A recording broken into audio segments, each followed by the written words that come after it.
Welcome to the Living Ageless and Bold podcast. Each episode, I bring you amazing women who inspire, educate, and share their experiences and journeys along the way. So grab a glass of wine or a cup of coffee, find a cozy spot, and let's relax and have some fun hearing what can be accomplished after 55.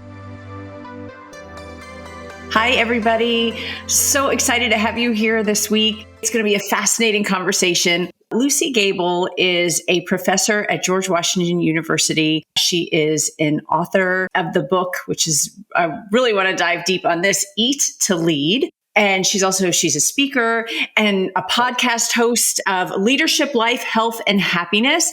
And we're going to talk about the intersection of nutrition and physiology and leadership, which to me is like, wow, all over the place. So, and I know you're going to tie it all together. So thanks for being with me today. Welcome, Luci. Hey, I'm so happy to be here, Christina. Finally. Okay, Luci. So these are like such different things. How did you start and connect these dots that got you to this place where you saw there was a connection? Well, thanks for asking. I started off in college wanting to be a ballet dancer, but my dad wanted me to be a medical doctor. So I kind of dancer doctor, right? I ended up going to school for pre-med, and I had a minor in the arts. While going through college, I taught exercise classes to pay for college. And it's funny because that was where I learned how much the body can take care of itself without medicine, how we can have an optimal, healthy life by just doing the basics: hydration, exercise, the right diet, sleep, and social. Those are the things we need to take care of. But let me ask you, because I'm going through some health issues now and I am healthy and work out and do all that. What are the basics? Like, what's the bare minimum that the average, and we're talking to women over 50. So, what are those things? How much sleep do we need? How much water do we need? How much exercise? So that is a huge question. And on stage, I say, I know you all want to know the answer to these questions. Oh. And it takes a book right there, which is why I wrote Eat to Lead. Because even while I had clients consulting them in nutrition, 1 hour, 2 hour, 3 hours of sessions doesn't cover it all, because there are so many intricacies of how food affects our body and our mind and our mental well-being, as well as our leadership abilities. Leadership abilities, by the way, is not just for people who are leaders at work. We are leaders in many different ways, and we're even leaders of ourselves. Leadership skills come in handy with so many things in life, So it's just about being strong, having mental acuity, being able to focus and be present with people, all those things that you would think leaders need. So the basics. I just have to say, you know that you need to drink a certain amount of water every day. You know that we need 150 minutes of moderate to 75 minutes of high intensity exercise a week. You also know that fruits and vegetables are the most nutrient dense foods we could eat. They contain all the vitamins, minerals, and phytochemicals that your body needs, not just to survive, but to thrive and even reverse the clock on your DNA, and to protect your brain from degenerating. So sleep, basically we know people need 7 to 8 hours, right? These are just basic things, but most people aren't taking care of them. So back to why I changed from the medical course into the health course is simply that, because we can get people onto those paths of covering the basics. I would say, from my experience, not just with myself, but with customers and clients, you get to be in the 90th percentile of health, which means, wow. Maybe I'm saying 90, but it's probably 98%. Really? Yes. And I've seen people who have diseases and illnesses of all kinds reverse their need for medication, and also feel like they're 20 years younger, act and perform like they're 20 years younger just by doing these basic things. But when you start to write it down, by the way, if you've ever done a recording of your foods and your exercise or your water or all three, you might notice the gaps, right? There's always gaps. It's okay. None of us are ever perfect. We're all human. But the more of those gaps you can fill, the better off you're going to be. What happens though is we aren't aware of the gaps.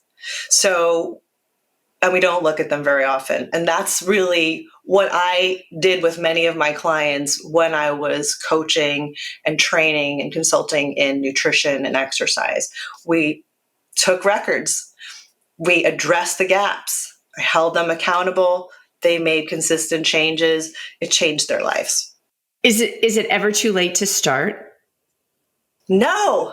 I've had clients, many clients in their 70s, some in their 80s, one in his 90s that started making these changes, and all of them went backwards in terms of age.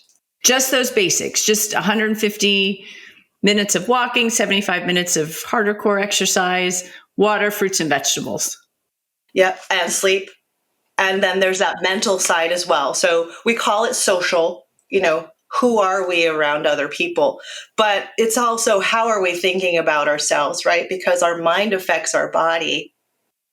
And that's what I've moved more into with my leadership coaching and training. So I have that health side. I do teach at the George Washington University School of Medicine in all those intricate areas.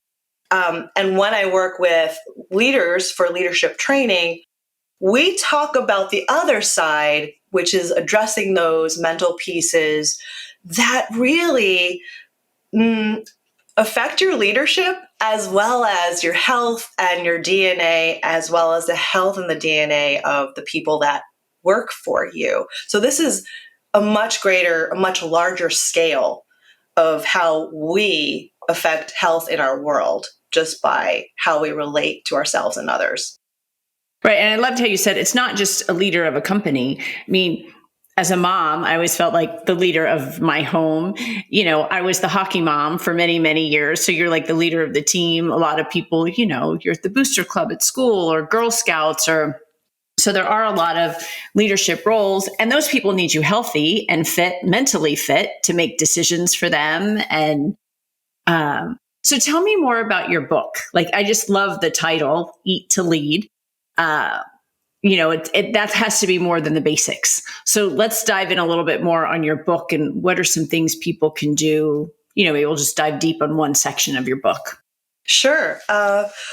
Well, one of the most important parts of my book is that there's an interactive piece that includes writing things down. And it doesn't matter if you just do a little bit. I do guide people in that because I know everyone's busy. But if you just take one small piece and focus on that for the week and make a few notes, some people really love getting data and recording and looking at it and analyzing. Other people don't like it so much. So there's a range of what you can look at. Every week there's a different thing to look at. It would take you, if you read a chapter a week, it would take you 7 weeks. But we have to back up from there because we have to know what we're looking for. And so many people didn't go to school for nutrition, didn't get educated in that area. And that's okay. We all have different professions. So I went back to school for the 4-year degree in nutrition and dietetics. And then I went for exercise physiology with an emphasis on genetics and nutrition. And so I really have a deep knowledge of that you can't get, just by reading an article or listening to a podcast. So that book was really meant to help people to understand what food does in the body. Every food, actually, every natural food has a purpose. It's really cool how we are on this earth. We're part of this earth. Earth provides things for us to thrive, So it's natural foods that are the most healthy. One of the reasons why we are so unhealthy as a population these days is because we're so dependent on man-made, highly processed food. And it's interesting because we've got people out there who are trying to give you sound bites. I don't believe, again, that that's possible.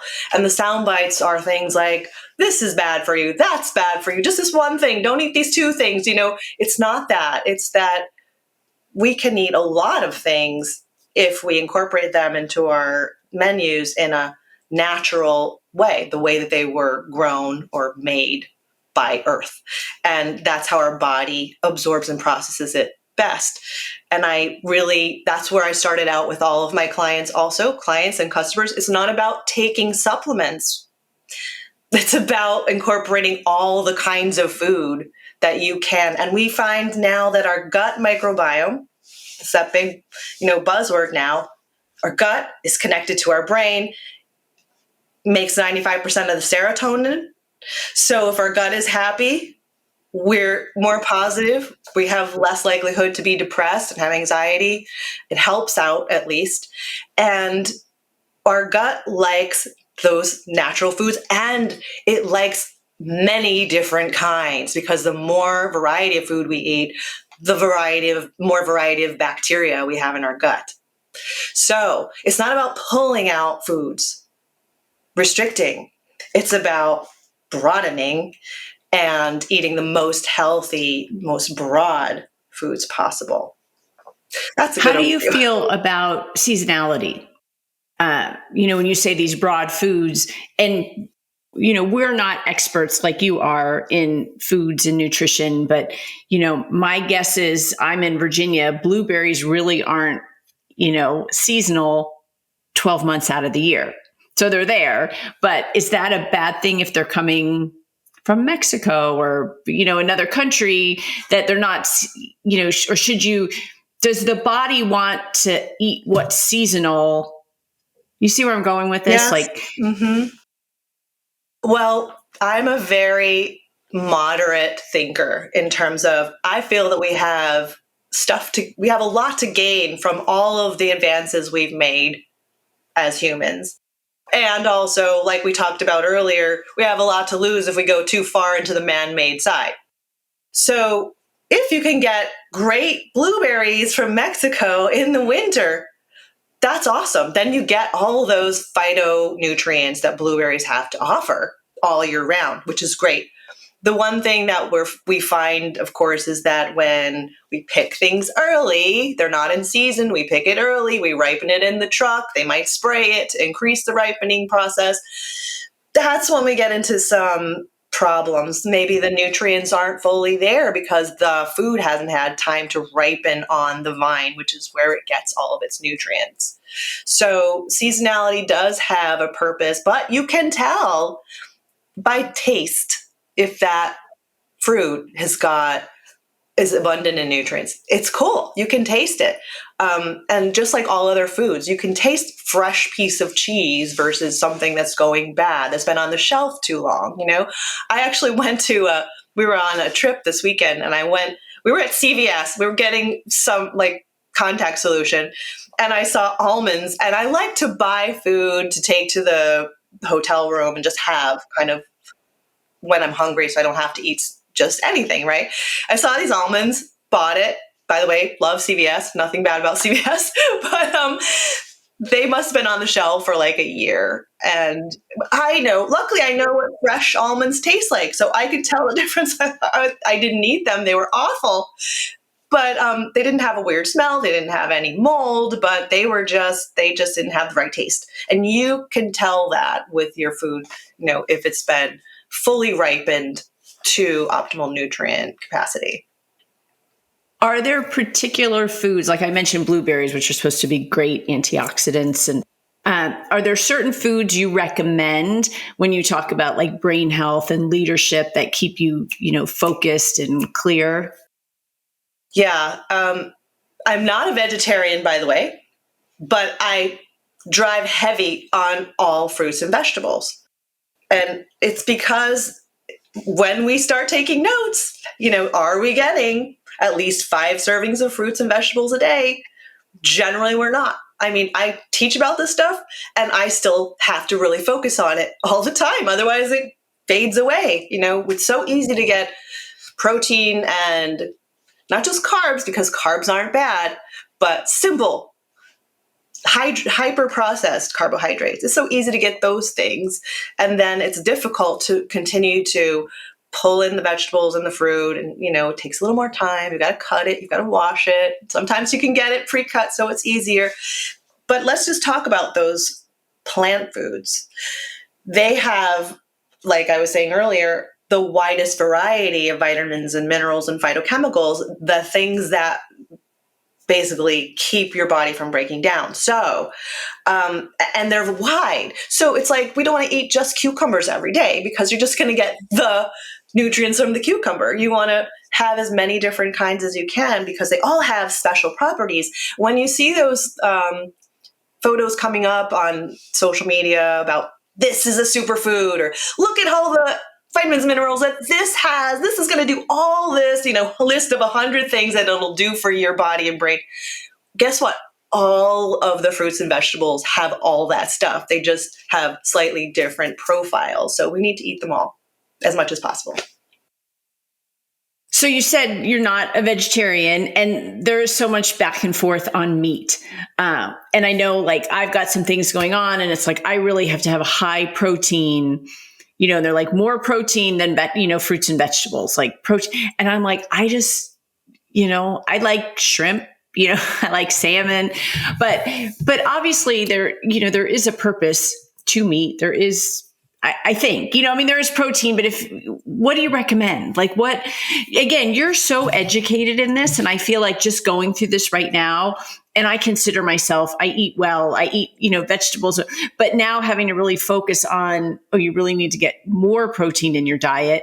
And, I'm Googling like what foods have, beans, legume, but for the average person, like you said, we're the 98%. And I feel like I don't know anything.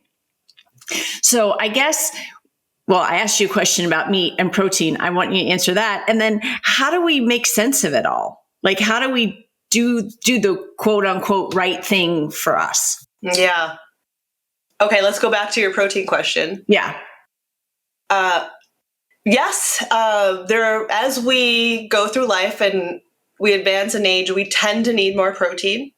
We also need more protein if we exercise. So if you're healthy and you're exercising, you need more protein.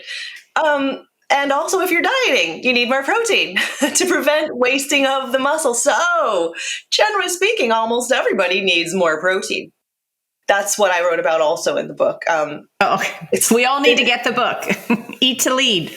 Yeah. It's really hard to get enough protein if you don't eat animals. And if you don't, then many times people are restricted to eating man-made protein, right? And I'm not about that. So my opinion is want to eat that wide variety of protein, first of all. As many different kinds of protein as you can. Don't just dive into the beef, It's not all about beef. And yes, there have been a lot of studies talking about the detriment of people who eat a lot of red meat. And I dove into that myself in the research. And what's wrong with red meat these days? Well, most people, the majority of our country, at least, and many other countries, eat processed red meat that's in some kind of fast food. A lot of it is beef and pork. And it comes with a lot of other stuff. It also comes deep fried. It also comes with preservatives. It also has been factory farmed with antibiotics and other things that we don't know because it's in a box. We don't know how it was raised. So the way the animal is raised and treated determines what chemicals are in its body, which determines what chemicals you're going to eat. So I'm all very much about choosing the best kinds of meats. Pay a little more for it. It's worth it because it's your health, it's your brain, it's your blood, it's everything that incorporates the food that you eat. And it affects you not the very minute you do it, but down the line, you don't know what's going to happen if you're not choosing the right food. It affects us all differently. So that's meat. And then, as you mentioned, there are a few other, I wouldn't say a lot, a few other ways to get protein, right? There's dairy. Let's talk about dairy, which has also gotten a bad rap. And yes, some people can't digest it very well. And there are a few reasons why. It's not just lactose. It could also be the casein. There are some lower casein milks that, so I tried Lactaid a long time ago. It didn't do anything for me. Then eventually, after learning more about what milk has inside of it chemically, I started to drink more goat's milk, which has less casein, which I can drink a whole glass of, no problem. Cheese also has dairy that has been already broken down by bacteria. So some people can digest that. Yogurt also has dairy that's been broken down already, helps your body to digest it. And by the way, when we eat that bacteria, our gut sometimes incorporates it into itself and we start proliferating that. So we become better at digesting milk. Not a bad thing if you're eating milk from animals that are treated well. And if you live in a city, that's difficult. At least I could go out a ways and find a farmer's market, and sometimes you can find a fresh butcher, or it's kind of hard, isn't it? Like I said, it's so daunting.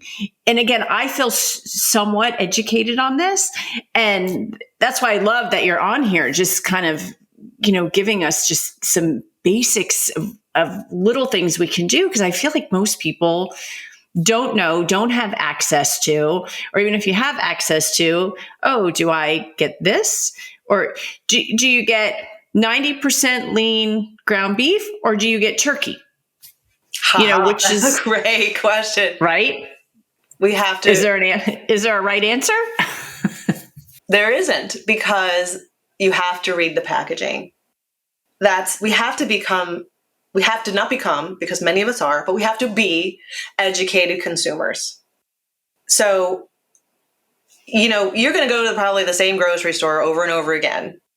You can get to know what foods they have. So it becomes easy to know, I choose this instead of that. Most of the time, and why? Because you don't have to read the ingredients every single time. You just do it one time and you go, okay, this product is better than that one. This is the one I'm going to be getting. And every now and then you make a switch, and that's fine.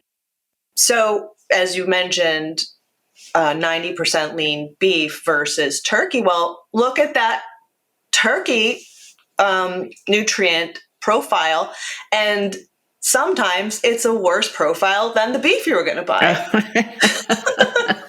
And same with vegetarian meats. When some of them came out in a big way a few years ago, I looked at the nutrient profiles and I found that they were the same in terms of saturated fat and calories as beef. I remember hearing that. Was it the Impossible Burger or something? They said it's actually worse because it was so packed with sodium that it helped in this regard, but was so far off the charts in the other one that wasn't a good idea. You have to, yep. And some people will still choose it because they don't want to eat the animal. Right. But we just need to be we just need to know. We need to know what our choices are and why. And I'm assuming your book really helps us with that. Yeah, it helps, and it gives the foundation of what food is meant to do and be, and how it acts in the body. So it's like a foundational nutrition course, basically, with an emphasis on experimenting with yourself. Interesting. And then, of course, there's the leadership side. So if you kind of want to get into a little bit of what good leadership is, there's some of that there too. The reason why I posed it like that, for many reasons, because it is my background, but also because food is not about dieting or being a glutton.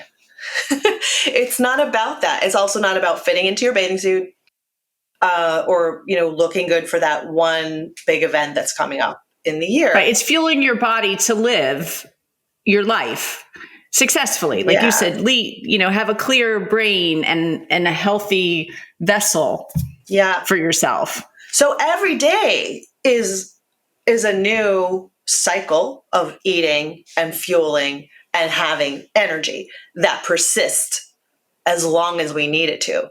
And so every day is, about you providing yourself with the right fuel for that. And I have to tell you, even, immediately out of college after my pre-med programs and even out of my grad programs, when I wasn't exactly practicing what I learned, I was not in the best mental place. I mean, I had a lot of brain fog. I was tired all the time. I drank coffee all day. I didn't sleep well. Yes, I was low on calories, but high on junk. And because what mattered to me was producing, was getting things done and doing it fast. And I didn't relate the two. You actually produce more, do more faster, have higher quality work when you fuel yourself right. And it wasn't until I started thinking about that I started really focusing on what I learned and what I knew, because I was helping everyone else do it. I just wasn't doing it myself. Right. Because I didn't have time. Oh, I can help you, but I don't have time for it. Right. Right. So yeah, I do know what it feels like. But I also know then when I got bold and made the shift and took the chance that maybe if I put a little more time into this over here, making the right food, eating the right food, producing the right choices so I would bring stuff home to my house, that it might affect and make me a better performer. And maybe it would shift the scale in terms of, the amount of time is small compared to the benefit I get. And that is absolutely what happened, but in so much more of a payoff than I imagined. But you have to be bold. You have to buck the system because people don't think that way. So fascinating. So fascinating. Thank you so much. We're going to put the book in the show notes so everyone can get it. I'm going to get it. The more we educate ourselves, and I say this with everything we do, it's muscle memory. The more you do it, the more you're just going to, read the book, see what we should do, and live our lives healthier that way. Yes. Healthy and happy with energy and joy. Yes. Right? Joy. Oh, it's my favorite word ever. But I end every show with the same two questions of my guests. What is the greatest thing that you have accomplished since you turned 50? Oh, that's interesting. I don't talk about age because I feel there's a construct around age that limits us. So, the greatest thing I've accomplished, one of the greatest things I've accomplished has been writing that book. Congratulations. That took a lot longer to reduce things than I thought it would. Yeah. And then where do you see yourself in 10 years? In 10 years, I'm going to be leading many, many workshops on leadership and health.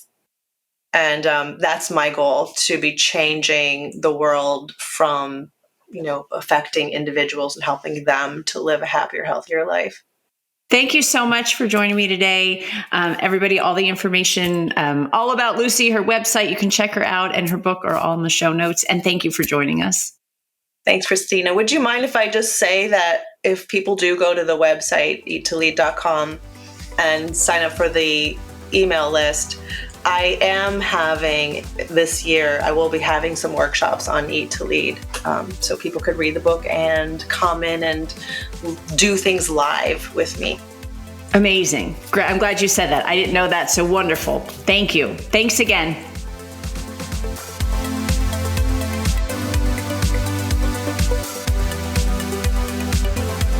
Thank you for listening or for watching this episode of Living Ageless and Bold. If you haven't already, please make sure you hit subscribe. And if you like the episode, I hope that you will give us a great review.